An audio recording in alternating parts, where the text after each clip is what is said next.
And she repeated, December 11th, 2003. This is the first day in my life I have ever received a gift. Hello, my name's Kyle Murter. I'm a public speaking champion, coach, and author, and today I want to share with you how to add emotions to your stories. Because ultimately, if you can convey deep, difficult emotions in your stories, you're going to be able to connect so much better with your audience. And I don't think there's anyone who does this to a greater degree than Oprah Winfrey. She has built an entire career on building deep connections with other people. And today what I want to do is share a clip with you of her telling an emotive story. And I want to break down how she's getting that emotion across. What are the techniques she's using? And I'll also maybe point out some little things she could do better as well. So stay to the very end of the video. This is going to be very comprehensive. And by the end, you'll leave with a clear idea of how you can be more emotive when it comes to telling your stories. Let's get started. Every day we'd be driving down the road and there would be all these women carrying, because the women do all the work, I have to say. As it is in most of the world. As it is in most of the world.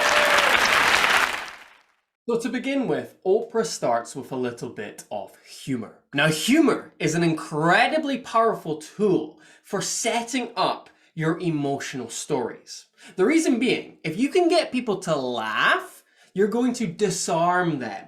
And when they're disarmed, they're going to be more open to connecting with you emotionally later on. So humor is a powerful tool for setting people up to feel more later on.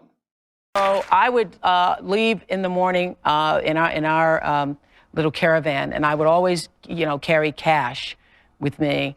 And I would, every woman that I saw on the road, that I would meet on the road, I would stop and I would give them, just cash money for most of them. And so one day we were driving up the road and there was this old woman who later told me she was 72 years old. But she looked much older because she was weary. You've seen people, she was bent over and she was hoeing in her little plot of land outside her hut, and with a little barbed wire fence around it. So I stopped the truck that I was in and got out and went over and climbed over the barbed wire fence with her. Okay, 4 points I want to cover here. 2 are positives and 2 little suggestions for improvement. So the 2 positives are all about how Oprah was able to set the scene. And she did that through using her words and her body language. So her words. She created a mental picture in our heads of what she was seeing. She saw an old lady, an old woman, who was actually 72, very precise, and she was weary. So I have a picture of this woman in my head. I can imagine what Oprah was looking at because she gave me those key descriptions. But she backs this up further with her body language. She speaks about how the old woman was hoeing. Now, I don't know what hoeing is, but because she was using a gesture like this, it sort of indicated to me that she was doing some form of agriculture, manual labor. So yeah, very clear in my mind of where the scene is and what Oprah is looking at. And this is helpful because if I can't imagine what Oprah is seeing, I won't be able to imagine what Oprah is feeling later on. So you need to think about making the scenes in your stories crystal clear as well, so the audience feel like they're there. Now, what about those suggestions? Couple of little things. At the beginning of the story, Oprah was doing a lot of I would leave in the morning in our and that is not really too big of a problem because she just did it a few times and she continued on like you should. However, I just want to point out that if this had been a consistent pattern, if she was quite a lot, continued all the way through her story, that would be distracting. And it would have been better if those ums were not there and there was just brief pauses instead before she continued on. So that's one little thing. The other, secondly, more big thing is that for quite a lot of the time when Oprah was telling facts about the story, she was looking down. And people look down when they're talking about the past because they're sort of bringing back those memories, especially if it's something quite difficult that they're sharing. But it's very important to be maintaining eye contact with your audience because people can't connect with you as well when your eyes are down here. They can be down for a short period of time, but they've got to come back up so you're making a connection with your audience. And Oprah does do that later on, but just wanted to point that out so that you don't make that mistake when telling your stories. And so I went up to her with the translator and I said, I'm here with the tent. Because nobody knew me as Oprah Winfrey. It's just like, who are you? American girl.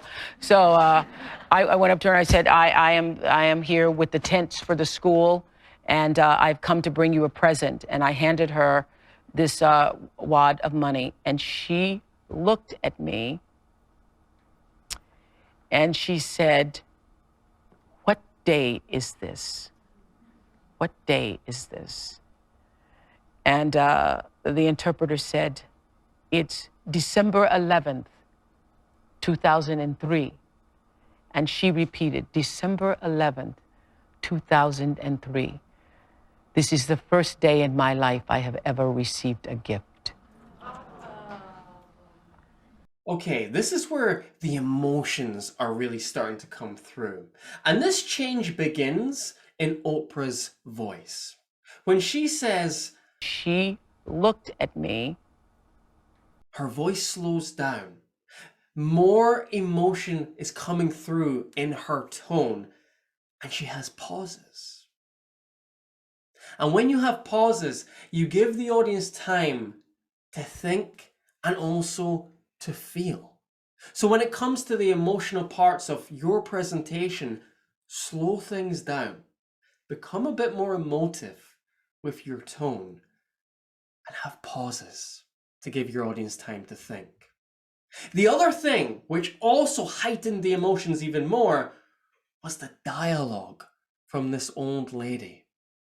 When she said, "This is the first day in my life I have ever received a gift."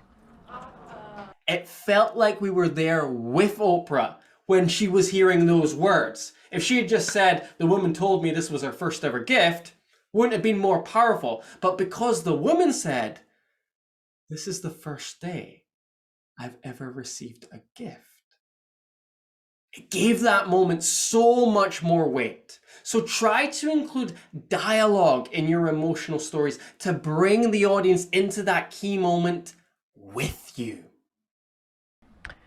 And I said, "Tom, you got any more money?" "What else you got, Tom?" I was like, "You want something else? Can we help you home?" And much like the start, Oprah ends with humor. And this is important because when you bring the audience down emotionally, it's your responsibility to bring them back up again. And humor is a great way to bring the energy back up and release the tension of that emotional moment. And you've got a nice loop there. You can begin with humor and then you can end with humor to leave the audience in a good and positive place. So in summary, if you want to have more emotional, thought-provoking stories, firstly, start with a bit of humor to disarm your audience. Then be very descriptive with your language to create a clear scene of where your story is taking place so the audience can imagine they are there. After that, think about using your tone. Slow things down. Be a bit more emotive. And pause. And maybe use some dialogue as well to bring the audience into that present moment in your story. And then end with a little bit of humor to bring them back up, and you will create a deep, powerful connection with your audience. If you enjoyed this video today, please subscribe to the channel. I'm always doing new speech analysis of great speakers and what we can learn from them. They are happening every single month, along with a lot of other public speaking content, which will help you take your presentations to the next level. And if today has inspired you and you would like some feedback on a specific presentation, then reach out to me at kyle@confidencebydesign.co.uk. I'd be happy to do a full MOT of your presentation, like I've done with Oprah's here today. But above all, do your very best to bring more emotions into your stories, because if you can do that, you'll connect like Oprah Winfrey.